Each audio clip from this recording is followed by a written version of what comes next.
Thank you. That felt really good. One time I was buying rice pudding from a bodega, and the bodega man said, here you go, rice pudding boy. So, so hearing you all clap undid some damage. I have a very frail constitution, and for the next few minutes, you all will be responsible for it.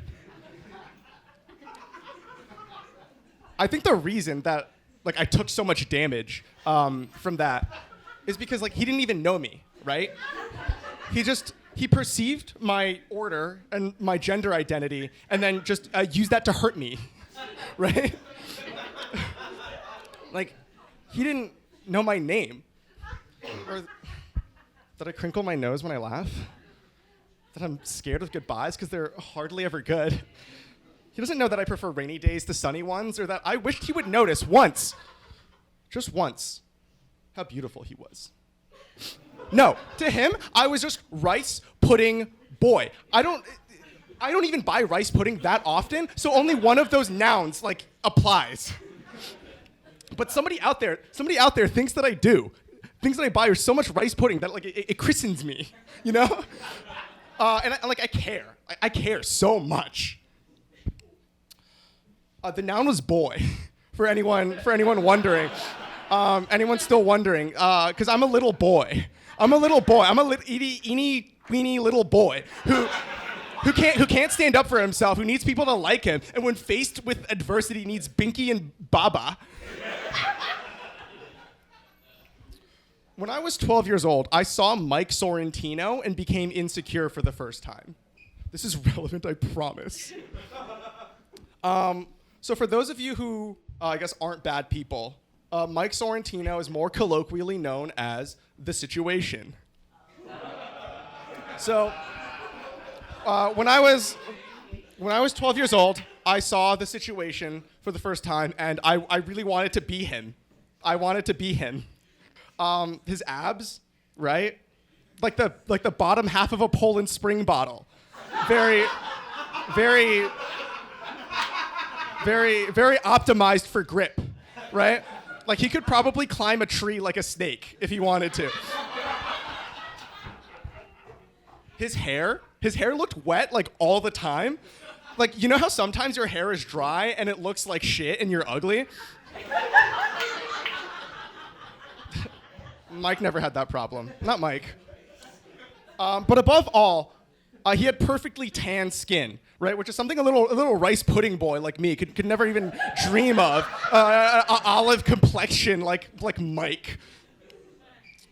So growing up, I had 2 turtles. This is relevant, I promise. They died, but the UV lamp that they needed to live no longer needed. Silver lining, because they died. So, the UV lamp was in my room. The genius thought was in my head. Some smarties in the audience already way ahead of me. Some smarties already know. Okay, so I was young, obviously, 12. And I was very hasty to bootleg a tanning booth in my room with a UV lamp because I didn't know. It was irresponsible. I didn't know if there were the long frequency UVA waves that would cause melanation and give me my crust, or if they were the short frequency UVB waves, which could cause sunburn or even cancer. YOLO, I decided, because the year was 2012. So every night, I would sit under the soft glow of the 80-watt bulb, like Buddha underneath the Bodhi tree. And after a while, a profound stillness settled in my mind. Through enlightenment, felt like I could see things as they truly were. Wait a second. I broke this bulb and replaced it. I'd been tanning under fluorescent light?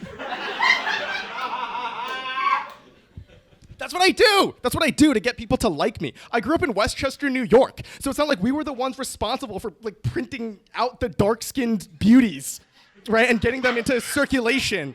Okay, we weren't the ones responsible for causing inflation because there's so many dark-skinned beauties in the system. Something Joe Biden isn't doing anything about, not doing anything to curtail the amount of dusky dreamboats out there. And now I have to live in the world surrounded by all these mommies?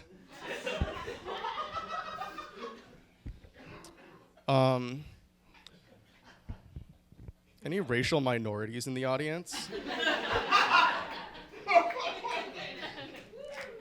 Okay.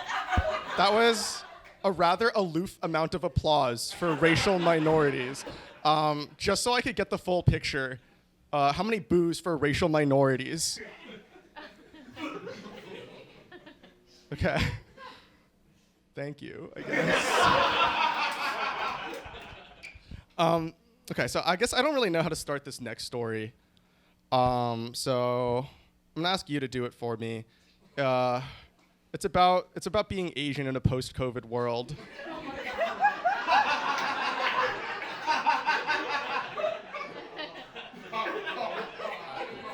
I'd rather not speak on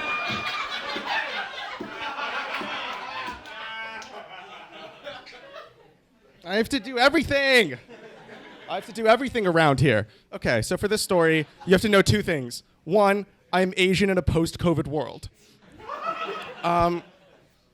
Two, I am in what is commonly known as an interracial relationship. Why are you clapping? Why did you woo? Okay, I just call it a relationship, but that's just me. My girlfriend is white, but to me she just is. Okay, so the two of us were walking down the street, as stories involving racism often begin, and a cab driver came up to us and asked us if we wanted a ride. And I said no, because I feel like that's not how the interaction is usually supposed to go. They're not the ones who come to you, especially if you've made no indication of needing a cab, right? They're the ones who ignore you. You're the one who's supposed to grovel. You're the one who's supposed to beg. Oh, please. Please. Please, I promise I won't get in the way of advertising Flashdance Gentlemen's Club. Please, please, oh please. I promise I'm a chill, cool, fun, chill, cool, fun, relaxed, fun, chill, cool vibes guy. So he asked us if we wanted a ride, and that's not how the interaction is supposed to go, right? So I said no. So he looks over at my girlfriend, and then at both of us, and he says, "If it ain't white, it ain't right." Which is really not how it's supposed to go.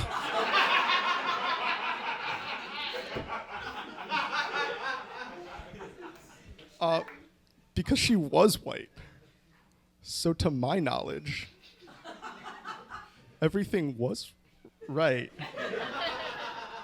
And for a second, I appreciated that someone out there was looking out for me. How naive was I? He was being racist to me with a rhyming couplet. That was much too whimsical for its context.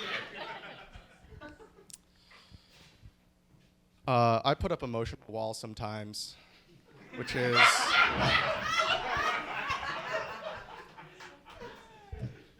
why I can often come off as prickly to cab drivers who show initiative, I guess.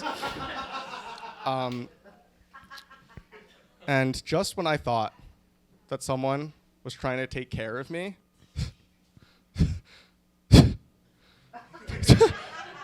they were secretly being racist to me the whole time? If you're wondering what happens next, it's nothing. Nothing happens next. Nothing happened. Justice is not real. Justice was invented by Marvel to sell Funko Pops. Okay, justice is not. It doesn't exist. Okay, there's still a bodega that exists with an item, and if you buy it, you get hurt. It hurts you if you buy it. If you buy this item, and they don't even tell you. They don't tell you. They don't warn you. There's still a cab driver who uses like racism as part of his advertising strategy. I look nothing like the situation, even though I am so nice to people. I am so nice to everyone, and I feel like it's high time for my karmic reward. There is a lot to be sad about. Okay, it's back on now. There's a lot to be sad about, but I am so happy right now because over the past few minutes, so much damage has been undone. I guess now is the part where we all kiss each other. We all kiss? We all kiss?